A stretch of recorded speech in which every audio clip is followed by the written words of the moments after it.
नमस्कार दोस्तों।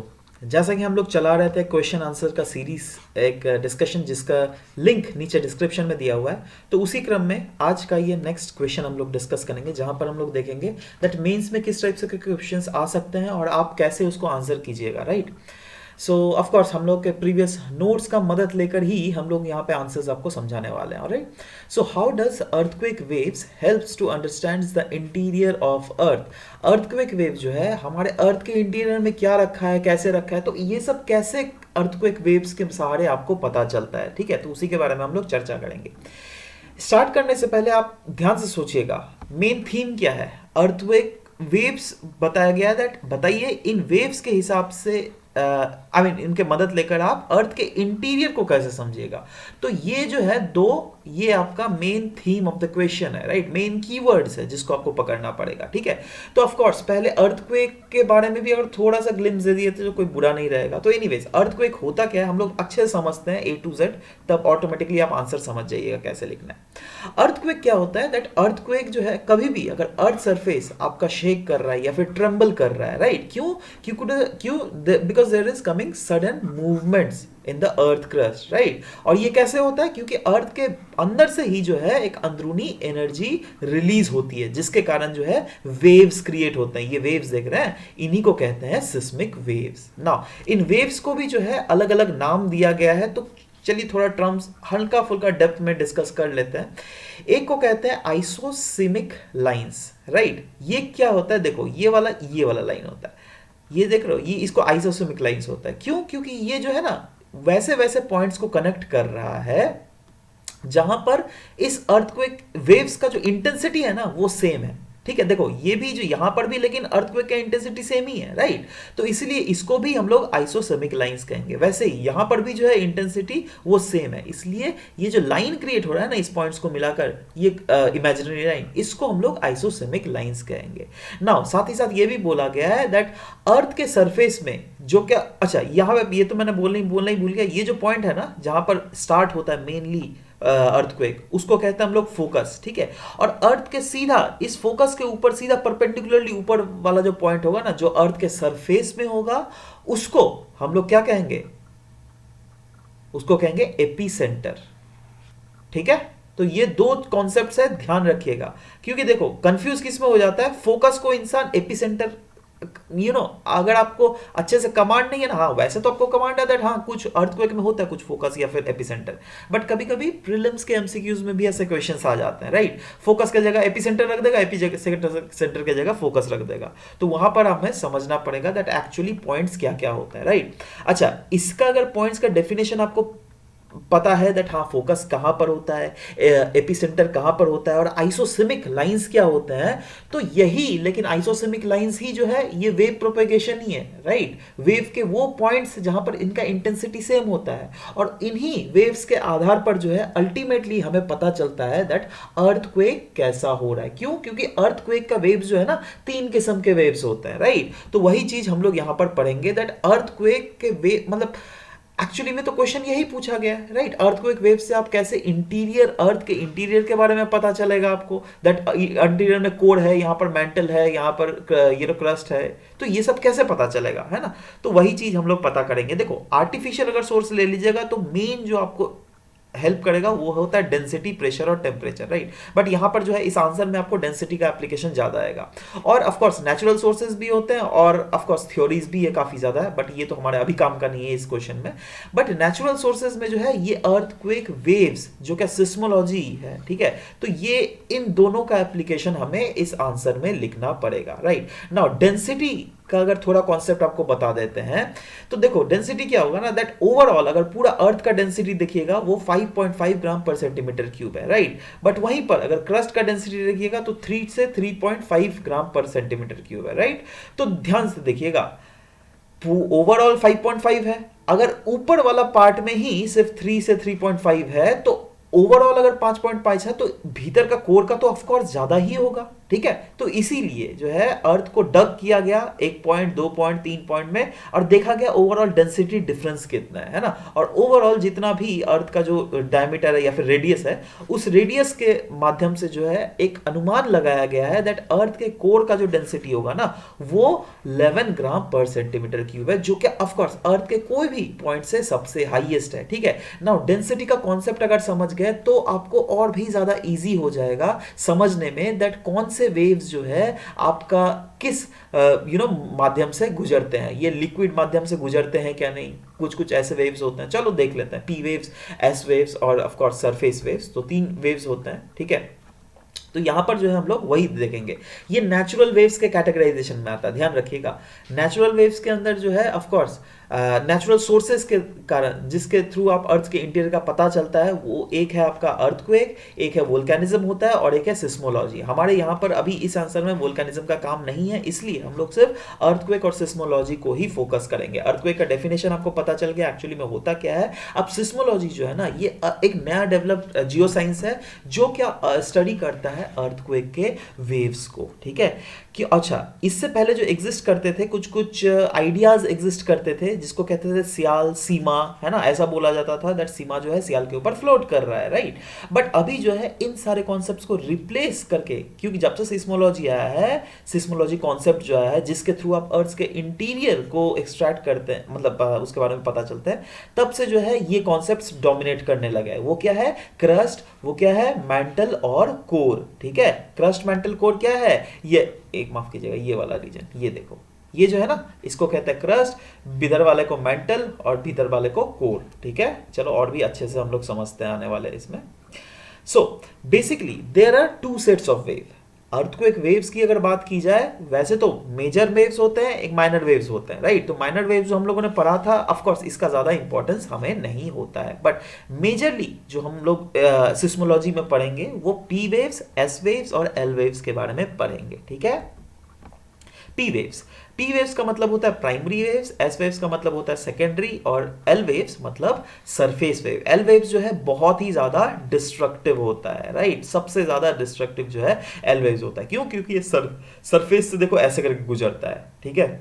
चलो और भी अच्छे से डिस्कस करते हैं आने वाले स्लाइड से, बट ओवरऑल पी और एस वेव्स, इस दोनों को मिलाकर जो है बॉडी वेव्स कहते हैं, राइट। और ये अर्थ के इंटीरियर, जैसे यहां पर सोचो ये वाला फोकस हुआ, ठीक है। तो ये जो वेव्स तैरेंगे ना, ये अर्थ के बॉडी में के भीतर तैरते हैं, पी और एस वेव्स, है ना। और सरफेस वेव्स जो होता है ये अलोंग द सरफेस, ये जो अर्थ है तो ये सरफेस, अलोंग द सरफेस ये बॉडी वेव्स तैरता है, ठीक है। प्राइमरी वेव्स, प्राइमरी वेव्स को हम लोग लॉन्गिट्यूडनल वेव्स भी कहते हैं। आपको पता है ना, साउंड्स के बारे में आप लोगों ने पढ़ा है ना फिजिक्स में, तो उसमें क्या हम लोगों ने पढ़ा है, साउंड जो है वो लॉन्गिट्यूडनली, जैसे एक स्प्रिंग होता है ना, स्प्रिंग को अगर आप यहां से प्रेस करोगे उसके बाद रिलीज कर दोगे, तो ये जो है एक एनर्जी रिलीज करता है इधर उधर, ठीक है। तो उसी वेव्स को कहते हैं हम लोग लॉन्गिट्यूडनल वेव्स, ठीक है। इसको अलग अलग नाम भी दिया गया है, जिसको पी वेव्स तो कहते ही हम लोग, साथ ही साथ कंप्रेस्ड वेव भी कहा जाता है, जहां पर पार्टिकल जो मूव करते हैं ना वो टू एंड फ्रो मोशन में, वही जो मैंने स्प्रिंग का आपको एग्जांपल लिया, तो स्प्रिंग में भी तो टू एंड फ्रो मोशन में होता है ना। और वो ऑफ कोर्स जैसे साउंड वेव्स होता है वैसे ही ये पी वेव्स भी वैसे ट्रैवल करता है। और ये जो है सॉलिड में सबसे फास्टेस्ट ट्रैवल किया जाता है प्राइमरी वेव्स के द्वारा। और यही नहीं, प्राइमरी वेव्स जो है लिक्विड मीडियम के थ्रू भी ट्रैवल करते हैं, बट स्पीड थोड़ा घट जाता है इसका, ठीक है। तो ओवरऑल पी वेव्स के एक होलिस्टिक व्यू हम लोगों ने ले लिया। अब आ जाता है सेकेंडरी वेव, जिसको हम लोग ट्रांसवर्स वेव भी कहा जाता है, डिस्टॉर्शनल वेव्स भी कहा जाता है, और एस वेव्स तो ऑफ कोर्स हम लोग कहते ही हैं, ठीक है। अच्छा, ये जो है ना लाइन, मतलब लाइन ऑफ प्रोपगेशन के परपेंडिकुलर, राइट एंगल टू, हाँ वही perpendicular to the line of propagation बहता है। जैसे वाटर रिपल्स, वाटर रिपल्स क्या होता है, ऐसे करके बहता है ना। तो वैसे ही जो है, अब देखो लाइन ऑफ प्रोपगेशन क्या है, ये वाला है ना। और ये कैसे बह रहा है, ऐसा है और ऐसे करके बह रहा है ना। अगर मैग्नीफाइड विद ये वे, तो ओवरऑल तो ये 90 डिग्री ही परपेंडिकुलर ही ना बना रहा है भाई, समझ लो बात। तो यही चीज, ये सेकेंडरी वेव्स जो होता है ना, जिसको ट्रांसवर्स वेव्स भी कहा जाता है, they moves in the perpendicular direction to the line of propagation. Line of propagation ये था, इसका परपेंडिकुलर डायरेक्शन ये है, ठीक है। And it can not pass through the liquid medium. जी हाँ दोस्तों, इसको लिक्विड मीडियम से पास नहीं किया जाता है। जैसे पी वेव्स में हम लोगों ने पढ़ा ना, वो लिक्विड में मीडियम से पास होती है, बट एस वेव्स नहीं होती। वही चीज देखो, अगर सोचो ये वाला रीजन फोकस है, ठीक है। तो यहां पर जो है आपको पी वेव्स मिल जाएगा, ठीक है। यहां पर जो है आपको देखो ये, लेकिन है ये क्रस्ट है ऊपर वाला, ये वाला बीच वाला जो रीजन देख रहे हो, ये वाला यहां से यहां वाला रीजन, इसको कहते हैं मेंटल रीजन, ठीक है, यहां से यहां वाला रीजन, ठीक है, ये मेंटल। और ये जो है बाद बाकी ये कोर हुआ, जिसमें इसको आउटर कोर कहते हैं, इसको इनर कोर कहते हैं। आउटर कोर जो है वो सॉलिड का बना हुआ है, और इनर सॉरी माफ कीजिएगा, आउटर कोर जो है ये लिक्विड का बना हुआ है, और इनर कोर जो है ये सॉलिड का बना हुआ है। अच्छा, ये हमें कैसे पता चलता है? एक तो हमने डेंसिटी डिफरेंस समझा है ना, दैट डेंसिटी जो है सॉलिड का सबसे ज्यादा होता है, बट यहाँ का लिक्विड का भी रिस्पेक्टिवली डेंसिटी ज्यादा है, और ये मोल्टन स्टेट में है ना। और क्यों, कैसे हम लोग को पता चला ये मोल्टन स्टेट में है? क्योंकि भैया एस वेव्स तो पास ही नहीं होता है इससे, है ना। जब भी दुनिया के अलग अलग प्रांतों में जो है सिस्मोमीटर रखा गया, ठीक है, तो वहां से देखा गया, अरे भाई ठीक है, सोचो यहां से अगर फोकस हुआ अर्थक्वेक का, ठीक है, तो ठीक है, आपका जाके मेंटल से तो अर्थक्वेक बहता ही है, तो यहाँ पर भी पी वेव्स का जो सिग्नल है वहां पर, यहाँ पर भी मिला, एस वेव्स का भी सिग्नल मिला, ठीक है, यहाँ पर भी पी और एस वेव्स का सिग्नल मिला, ठीक है। मतलब यहां से जब भी ये ट्रैवल किया तो वहां पर मिला, यहां से भी ट्रैवल किया तो पी का भी सिग्नल मिला और एस वेव्स का भी सिग्नल मिला। बट अब देखो हम लोग क्या पढ़े हैं, दैट जब भी एस वेव्स जो है वो लिक्विड से नहीं गुजरती है, तो यहां पर जब जाएगी ना, तो देखो इसके भीतर से जब जाएगी तब तो एस वेव्स तो मिलेगा ही नहीं ना, एस वेव्स का आपको यहाँ पे डायरेक्ट कुछ मिलेगा ही नहीं, बट पी वेव जरूर ट्रैवल करता है। और हमने ये भी डिस्कस किया दैट लिक्विड से जो है पी वेव्स थोड़ा इसका रेट कम जाता है, राइट, तो इसलिए इसका डिफ्लेक्शन भी हमें देखने को मिलता है, राइट, इसलिए एक पर्टिकुलर जोन के बाद ही हमें पी वेव्स देखने को मिलता है, ठीक है। यहाँ ये सारे जगह में जो है आपको पी वेव्स जरूर मिलेंगे, बट एक जोन होता है जहां पर ना आपको पी वेव्स मिलता है ना आपको एस वेव्स मिलता है, इसको शैडो जोन कहा जाता है। क्लियर है ना? यही वाला डायग्राम आपको बना के आना पड़ेगा, भले इतना टफ वाला मत बनाइए, मुझे पता है आप नहीं बना पाइएगा, इसलिए ऐसे बनाइएगा, ठीक है। देखो ऐसे आउटर कोर, ये इनर कोर दे दीजिएगा, हाँ ऐसे करके बनाइए, ऐसे करके बनाइए, 1 2, ठीक है, और ये 3, ऐसे 4, ये समझ रहे बात? सेम वही चीज रिपीट कर दीजिएगा यहां पर, ठीक है। तो ये और ये वाले को शैडो जोन दे दीजिएगा, ये वाले को भी शैडो जोन दे दीजिएगा, और यहाँ पे लिखेगा सिर्फ only P waves, only P waves, और यहाँ पर जो है रीजन, ये यहाँ से यहाँ वाला रीजन, यहाँ पे पी प्लस एस वेव्स, ठीक है। क्लियर हो गया? चलो, तो यहाँ पे वही बोला गया सेकेंडरी वेव्स तो हमारा लिक्विड से पास होता ही नहीं है, राइट। तो इसीलिए सिस्मोलॉजिस्ट लोगों जो है उन लोग को पर्टिकुलरली पता चला दैट अर्थ का जो आउटर कोर है ना वो लिक्विड होना चाहिए, ठीक है, यही इन्हीं माध्यमों से हमें पता चला, है ना। अब आता है third wave, that is surface wave. Now देख लो, एक्चुअली में जो आपको क्वेश्चन का आंसर लिखना है ना, यहीं पर 2 वेव्स में खत्म हो गया, पी और एस ही आपको इंपॉर्टेंट था, ठीक है। एल वेव्स थोड़ा आपको एक्स्ट्रा नॉलेज के लिए पढ़ा दे रहा हूं भैया, पढ़ लो फोकट में, alright. S waves, S surface waves जो है इसको लॉन्ग पीरियड वेव्स या फिर एल वेव्स भी कहा जाता है। जैसे ये अर्थ है ना, तो पी वेव्स और एस वेव्स तो हम लोगों ने देखा उसके भीतर प्रोपेगेट होता है, ठीक है, भीतर होता है हमें, है ना। बट एल वेव्स जो है ना ये आपका सरफेस में होता है, ये आपको सरफेस में दिखता है आफ्टर द बॉडी वेव्स, है ना। और ये कब रीच करता है सरफेस में? जब बॉडी वेव्स पहुंचती है, उसके बाद बॉडी वेव्स के पहुंचने के सबसे बाद में ये तीसरा वेव पहुंचता है सरफेस में, राइट। ये सबसे रिस्पेक्टिवली धीमा गति से चलता है, इसका मतलब, है ना। और पी वेव्स हम लोगों ने पढ़ा, ये भी पढ़ा दैट पी वेव्स जो है रिस्पेक्टिवली सबसे फास्ट ट्रैवल करता है ना। अच्छा, और ये वेव्स जो है अफेक्ट करता है सिर्फ और सिर्फ अर्थ के सरफेस को, ठीक है, ध्यान दीजिएगा।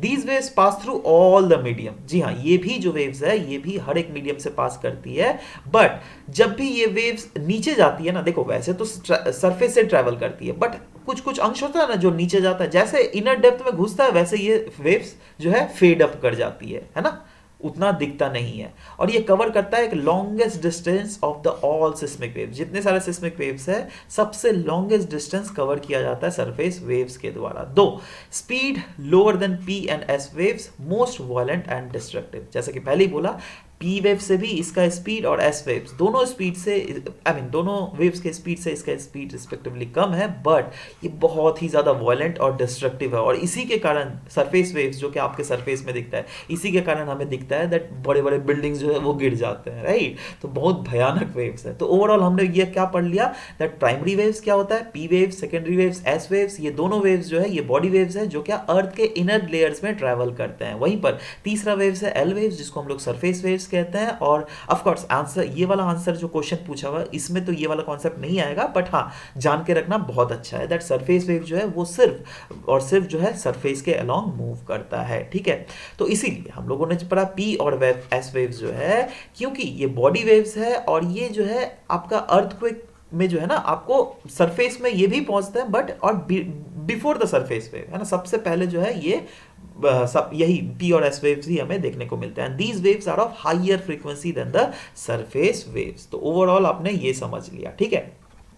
तो इसी के सहारे आप ये जरूर कंक्लूड कर सकते हो दैट प्राइमरी वेव्स और secondary waves that is P और एस वेव्स जो होते हैं ये इंटीरियर में मूव करते हैं और सबसे ऑथेंटिक और सबसे इंपॉर्टेंट सोर्स है अर्थ के इंटीरियर को डिकोड करने में। बट क्योंकि एस वेव्स यहाँ से इसके भीतर में ट्रैवल नहीं करते थे, इसलिए सरफेस वेव्स या फिर एल वेव्स का जो है उतना इंपॉर्टेंट नहीं रहता है, बल्कि इंपॉर्टेंस रहता ही नहीं है to decode the interior of earth surface, ठीक है। बट तो इंटीरियर ऑफ अर्थ सरफेस हम लोगों ने कहाँ से डिकोड किया, प्राइमरी और सेकेंडरी वेव से। और भी एक जो मेजर नोट है वो ध्यान रखिएगा that density of the medium of the respective wave जो है वो डायरेक्टली प्रोपोर्शनल है स्पीड ऑफ वेव के। मतलब अगर डेंसिटी किसी मीडियम का ज्यादा है तो स्पीड भी वहां पर वेव का ज्यादा होगा। इसका मतलब क्या हम लोगों ने पढ़ सकते हैं दैट ये सोचो इनर कोर है, ये आउटर कोर है, ये मेंटल है और ये क्रस्ट है ऊपर वाला, ठीक है। तो यहां पर जो ऐसे जो हम लोगों ने वेव देखा था ये वाला वेव बहुत फास्ट पहुंचता होगा, क्यों, क्योंकि इसको पूरा सॉलिड से ही गुजरना पड़ रहा है ना। बट यहां पे जैसे आ जा रहा है तो क्योंकि ये लिक्विड है बाहर वाला तो यहां पर जो है स्पीड घट जा रहा है, राइट। फिर से यहां पर जो है स्पीड फिर से बढ़ जाएगा, बट फिर अगेन ये वाला वेव जो यहां से निकलेगा फिर वहां स्पीड घट जाएगा और फाइनली ये यहां पर पहुंचता है। तो ये वाले जो पोर्शन है ना, ये वाला पोर्शन यहां से लेकर यहां तक आपका, ठीक है, ये वाला पोर्शन जो है इस वाले पोर्शन में रिस्पेक्टिवली आपको वेव्स जो है बहुत फास्टली आपको मिलेंगे। मतलब यहां पर अगर आप सिस्मोमीटर बैठा दो तो इस रीजन्स में सिस्मोमीटर्स में सबसे फास्टली आपको रिकॉर्ड होता हुआ मिलेगा पी और एस वेव्स के बारे में। क्यों, क्योंकि स्पीड ऑफ वेव्स जो है it is density of medium से डायरेक्टली ये proportional, ठीक है। And the speed varies of different waves helps the scientist to conclude the general characteristics of earth interior. ये तो समझ ही गया हम लोग, ठीक है। तो इसी के साथ साथ जो है ये लेसन, मतलब लेसन क्या, क्वेश्चन आंसर सीरीज यहाँ पे खत्म होता है। इस क्वेश्चन आंसर सीरीज के रिलेटेड जो है और भी एक जो सीरीज चल रहा है इसका प्लेलिस्ट का लिंक नीचे दिया हुआ है। अगर आप लोगों में से कोई नए है ना, किन्हीं को आंसर राइटिंग लिखना नहीं आता है या फिर क्या क्या कॉन्सेप्ट को इंक्लूड करना चाहिए आंसर राइटिंग में वो अगर आपको नहीं आता है तो हम जस्ट अभी जो है कॉन्सेप्चुअल क्लियरिटी के लिए थोड़ा चीजें को देख रहे हैं, राइट। जब मेंस का एग्जाम आएगा तब और भी हम लोग इनर भीतर में घुस के करेंगे चीजों को सॉल्व, ठीक है। तो इसी के साथ यहाँ का लेसन मैं समाप्त करता हूँ। मिलते हैं सर आपके साथ नेक्स्ट क्लास में। Till then bye bye, take care and thank you for listening to the whole video.